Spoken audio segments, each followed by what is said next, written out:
Well, guys, the murder's been committed, the mystery has started, but is this show as good as the trailers and Freeform, made it seem like? Let's find out.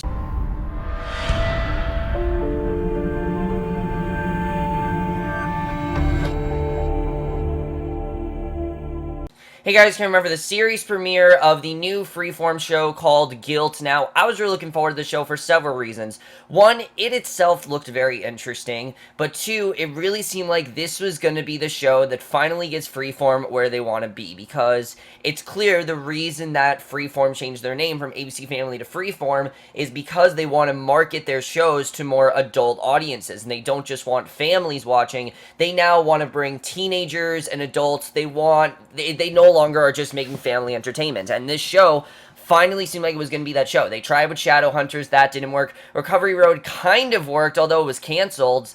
This, however, seemed like the show that was going to work. The previews looked really intriguing. It looked really adult and really different than anything I've seen them do before, and not at all like Pretty Little Liars. It really did not seem like that at all, and I have to say, while this first episode wasn't perfect, I'm already really intrigued. I really enjoyed this first episode. I'm definitely going to be continuing watching the show.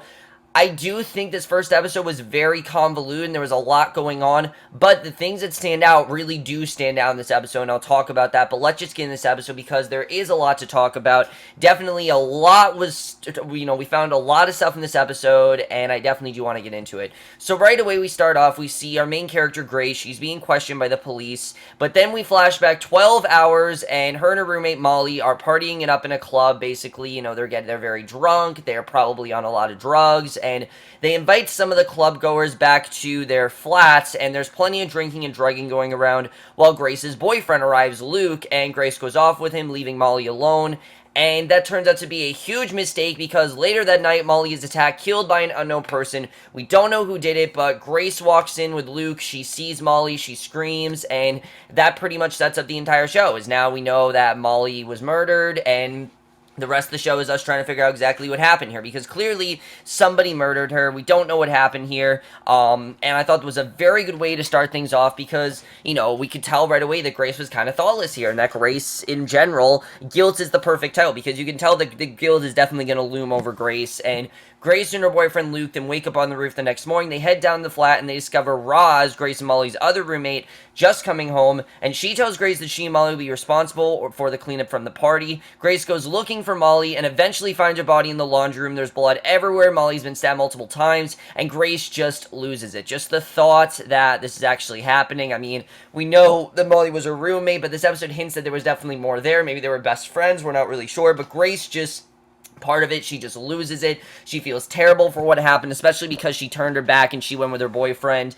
And I mean, it's not necessarily her fault. She didn't think this was going to happen. You can kind of understand that. Obviously, Grace left with her boyfriend. You can understand, but she didn't really think anything bad would happen to Molly. But yeah, she was killed. And we then see we're then introduced to Detective Sergeant Bruno. He arrives on scene. He is the primary investigator in the murder, basically. And there's a bloody footprint near the body and blood leading up to the roof. And Bruno is told that they found trace amounts of blood on Grace's feet. And basically, Grace right away is the prime suspect. She seems to be the one that is involved in this murder. She seems to be the one that they think is the one responsible, and she pretty much is the main target, which I thought was a very good way to start things off. Definitely really did like seeing that. And then right away, things get a bit more convoluted with the next scene.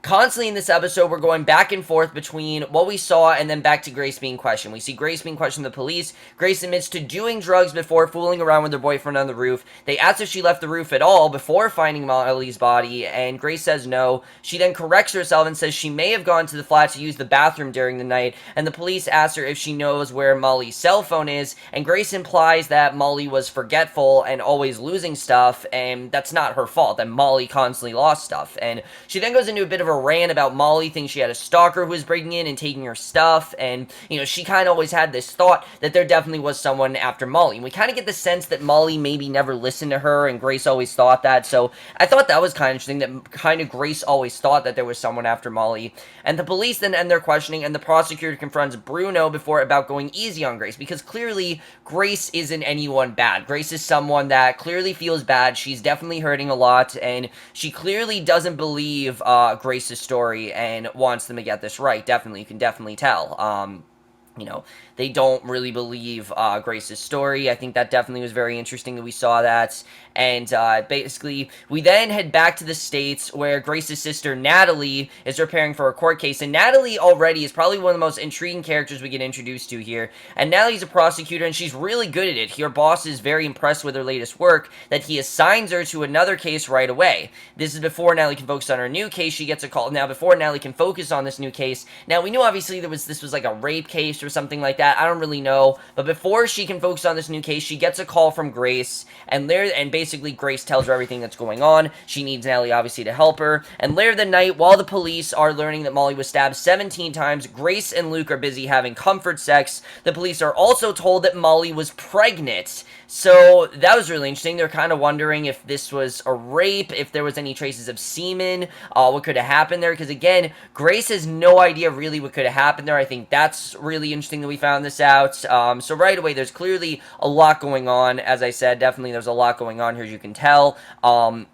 So the next day, we meet another potential suspect in Molly's murder. This man is Grace's professor, tries to comfort her in the wake of Molly's death. He tells her she needs to give herself permission to grieve, and Grace asks him if he will be mourning Molly too, and it's heavily implied that both girls may have been sexually involved with this professor. Not just, you know, on a, strategic level, but on, like, sexually involved with this professor. So that definitely is very interesting.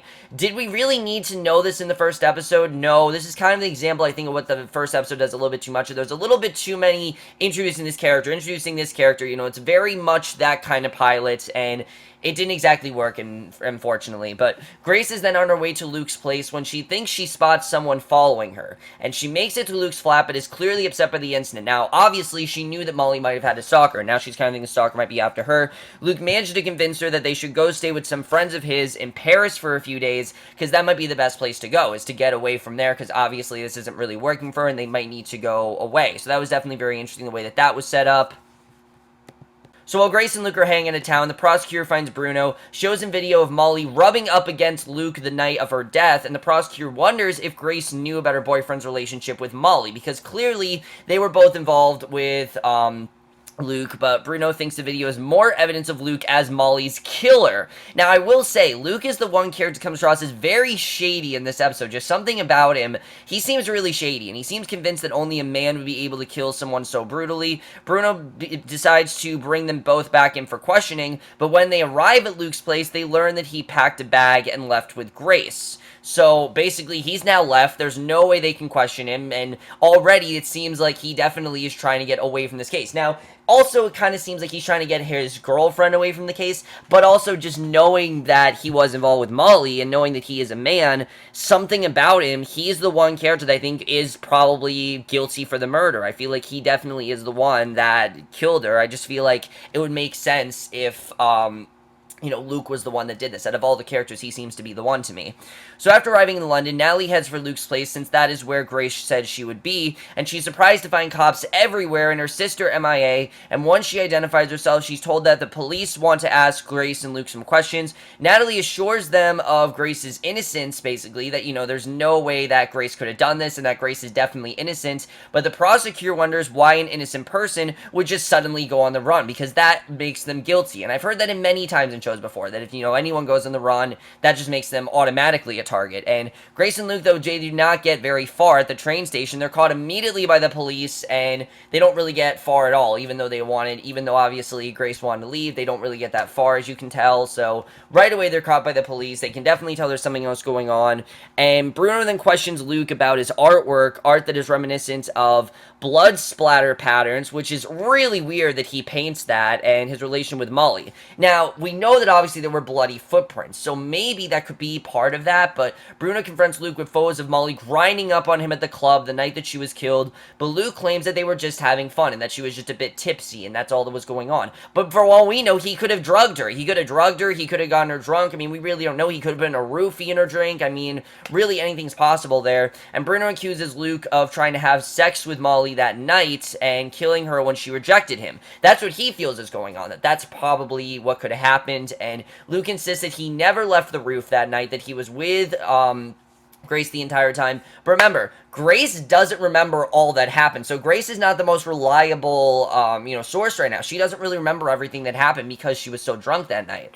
So we take a break from the questioning to find Molly's brother, demanding to see his sister's body, Natalie, who falls to inform Molly's brother of her connection to Molly, who tells him it is not, that it does not help seeing them after, obviously. And Natalie then gets a call from her stepfather, James, who is played by Anthony Stewart Head. We'll get to him in a little bit, who really doesn't stand out, unfortunately, in this episode. He is actually the father, though, of Daisy Head, who plays Grace, which is interesting. We'll get into that, though. But he tells Natalie he is a guy who can act as Grace's counsel, and it is clear that Natalie and James don't really get along very well at all, but James assures Natalie that Grace is in good hands with the lawyer he chose, and then we get introduced to the lawyer in the next scene.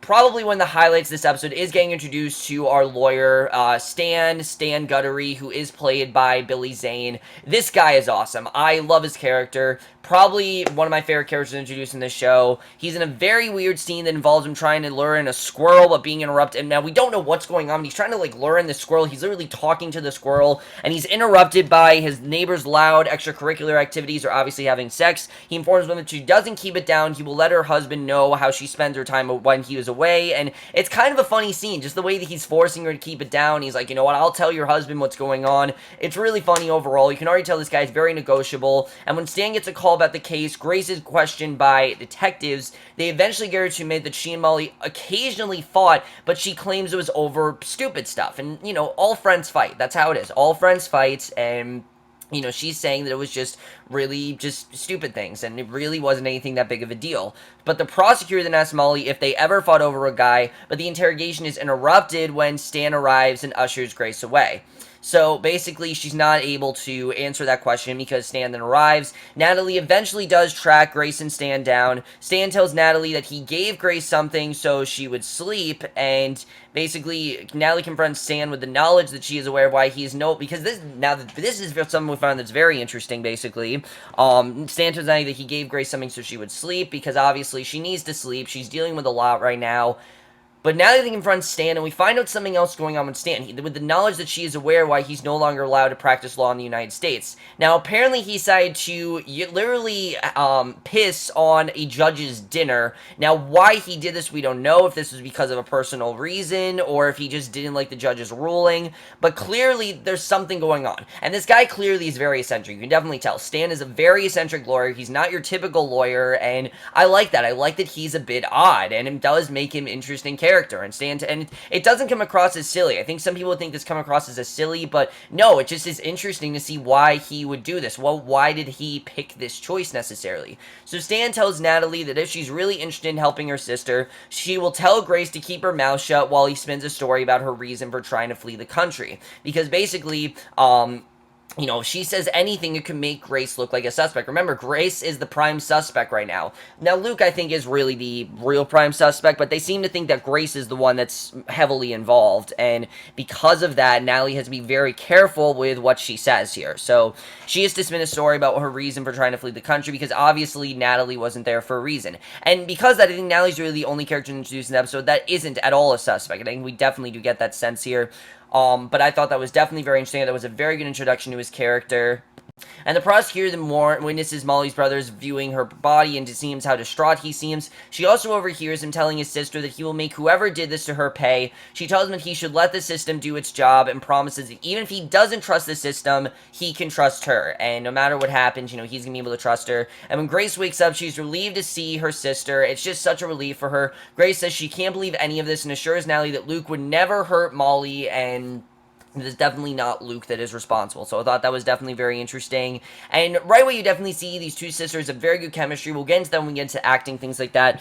But Stan then addresses the press and spins a tale about Grace trying to leave town because she was afraid for her life. And obviously, he's trying to paint Grace in the best light possible, because why is he there? He's there to defend Grace. And, you know, sometimes you have to kind of make up a story there. And this kind of reminded me of the People vs. O.J. Simpson a little bit, with how much they spinned, you know, making Simpson look innocent. But Grace, I think, is a lot more innocent than O.J. Simpson ever was, definitely, and I think that definitely is a good comparison there. So, and I've heard people compare this show to that, you know, maybe it's not as good, but he says Grace had a good reason to be scared because there is a madman loose in the city, and the police should focus on finding the monster who killed Molly instead of harassing an innocent girl, because clearly they're harassing this girl. There's no reason to do that. She definitely is And I think honestly his story might be true, that she was very scared and she might have just left to obviously get away from it all, but basically they need to focus on finding the monster instead of just harassing her, because clearly that's not what's going on there. So the episode then takes a sharp turn to introduce another potential suspect, and this is when I'm like, we do not need to introduce this character here. I honestly don't know why we introduced this character in this episode. I don't really think we needed to. I feel like this felt like this should have been episode 2.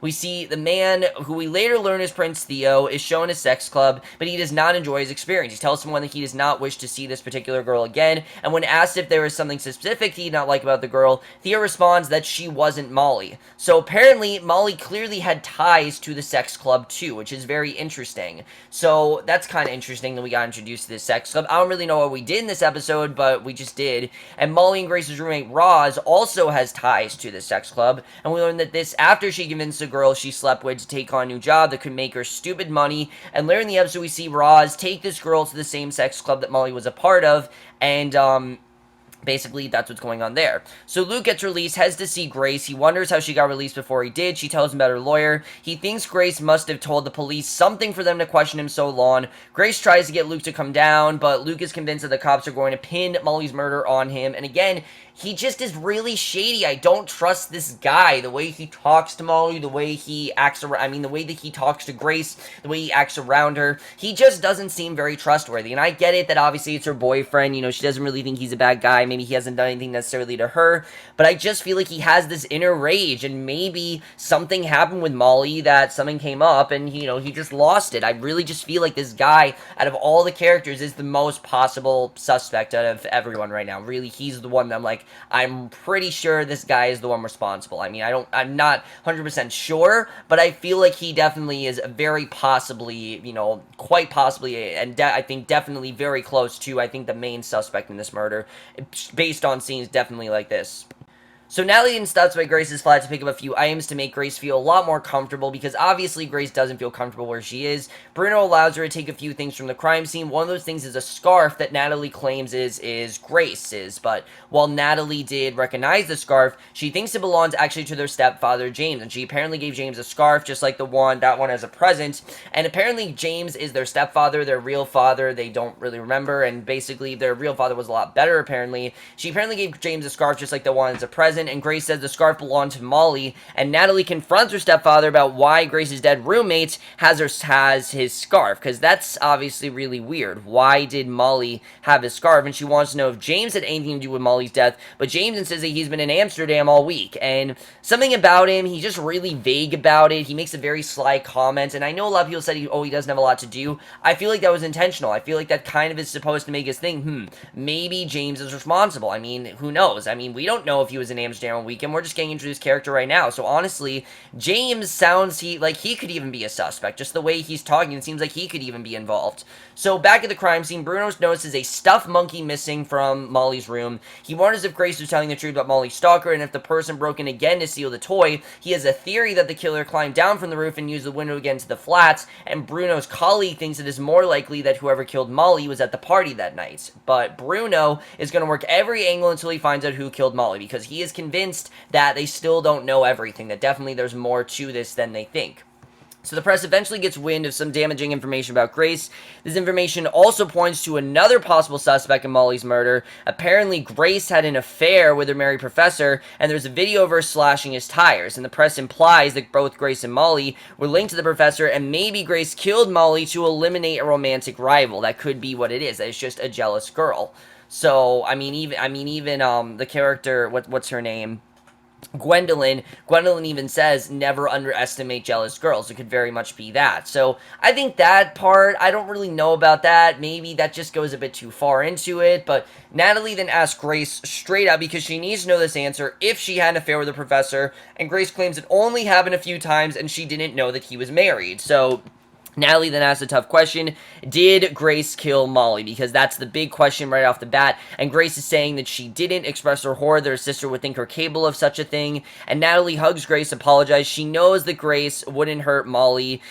But I don't know. I mean, again, Grace doesn't remember a lot about that night, so I don't really know if that 100% confirms that Grace isn't a suspect. Now, do I think that Grace solely killed Molly? No. I think Grace definitely had some help with it. I think definitely, if she did in fact kill Molly, she did not do it alone. Definitely, either she killed her with someone, or she was just involved with it somehow. We don't really know how, though. So with Grace being attacked in the press, Natalie confronts Stan about his inclination to have happy hour instead of defending her sister. Because obviously, Stan isn't really doing much of anything. Stan points out that they should be grateful to the tabloids because they have handed them a new suspect. And Natalie asks Stan if he thinks the professor is really guilty, and his reply is that it will be fun to make it look like he is, and clearly he just wants to make up a story, he just wants to have fun with it, but all Natalie wants to do is take Grace home, she wants to take Grace home. Stan tells her that Grace isn't going anywhere anytime soon, so Natalie vows to stay in London until she proves that Grace is innocent, because she wants to prove her sister's innocent, obviously. So Stan tells Natalie that instead of focusing on whether or not Grace is innocent, she should turn her attention to discovering who else may be guilty, because there has to be someone else guilty. The episode ends with a montage of the many suspects in Molly's murder. We don't know who it could be. There are many ones there. We see, the prince again. We see all the different suspects, but really only one of them could have done it, and that is the way things end off in this episode. And now let's talk about this episode overall. So overall, while this episode was very convoluted and there was definitely a lot going on, this was a pretty good first episode. I thought there was definitely some good stuff introduced here, but let's talk about some of the things that I think worked really well here, starting off, of course, with the acting. Now, while there's a lot of characters in the show, the main character, of course, Daisy Head as Grace, she's our main character, and she's really good. I really think she does a very realistic portrayal of guilt. You can really tell that she is very damaged from what happened. In fact, she doesn't really want to talk about it, and I think there's a lot more going on with her character than we think. Now, obviously, we already have a lot of details, like the affair and what's going on there, and that her and her roommate got into a fight a lot, but we don't really know the extent of her and Molly's connection. Were they just roommates? Were they best friends? How long have they known each other? That kind of thing. That stuff we don't know yet, and I think Daisy Head really did a good job at not giving us too much in this first episode. She did a good job with doing a very subdued performance. Like, she had some really good scenes in this first episode, but it wasn't, the big scene yet. Those haven't happened yet, because this was only the first episode. I think she did a very good job, and for the first episode, she did really good, and I think she's a very good lead, and I think she alone is enough to carry the show. She definitely did a very good job. And just as good as her, I think, is Emily Tremaine, who did a really great job as Natalie. You can really tell the connection that she has to Grace, and the chemistry these two have. That's something that totally stuck out to me, especially in that last scene where Grace confirms that she did not, in fact, kill Molly. She sounds very sincere, but at the same time, you're wondering, is she just saying it to please her sister? Is she just saying it to give sympathy? I mean, you're not really sure, and I think they did a very good job with that. Natalie, you can tell, she wants her sister to be innocent. She's hoping she is, but she doesn't know if she is, and I think they showed that very well in this first episode. I really love both of these characters, and I'm really interested in seeing how far their arc really goes. I really am loving that sisterly dynamic, and I think that's something that alone is enough to carry the show.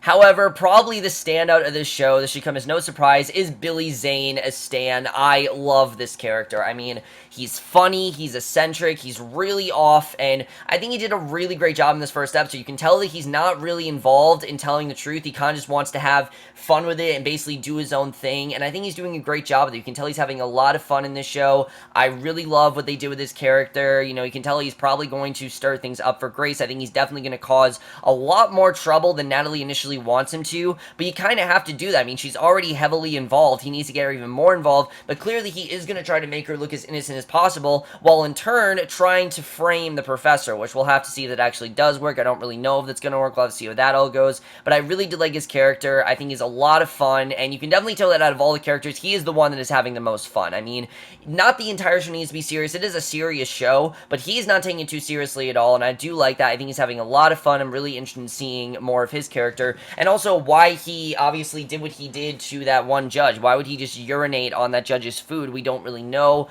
why he did that. What does he have against that judge? Clearly he has beef against him, but we don't really know what said beef is, and that's something I'm definitely interested in exploring.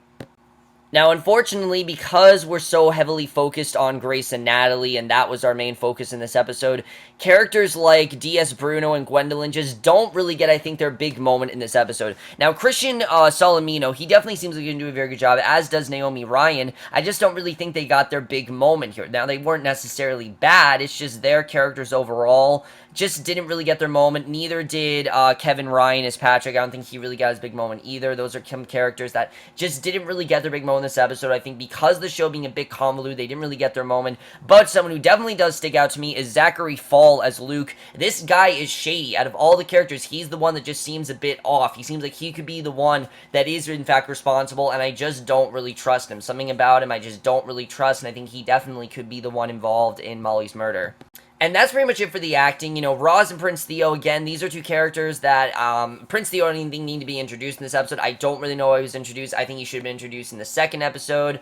You know, some shows introduce characters in the second episode.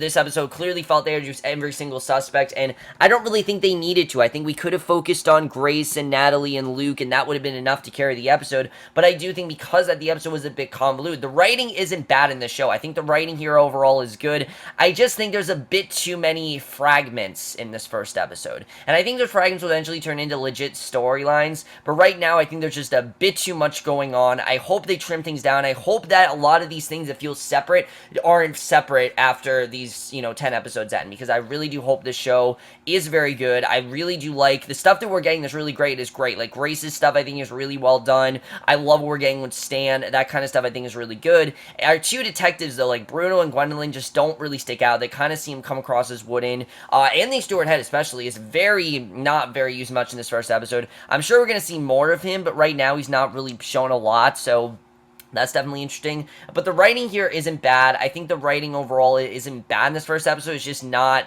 up to par, I think, what the rest of the show is going to be. Maybe, I think it was just because it was the first episode. There was a lot to introduce. There was definitely a lot that going on. I don't think it needed to be as complex as it was. And I'm hoping that some of the complexities aren't as complex after the second episode. But we'll have to see what happens next week. I definitely am going to continue watching. As far as the cinematography, as far as the teleography goes, the way the show looks, I definitely really do like. There's not really a lot to say with the way the show looks, but I think that definitely is really good. I'm interested, definitely. It's not like it's a boring mystery, because I am definitely interested in the story, and I think that's one of the reasons why I don't want the show to be so convoluted, because I want to be interested.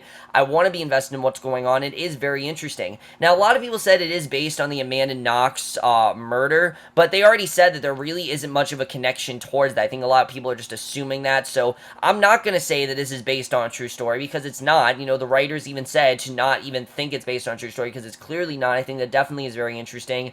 But overall, guys, let me know what you guys saw this first episode. There's a lot to get into, obviously, with Grace and everything, how she's tied to this. I think that definitely is going to be really interesting.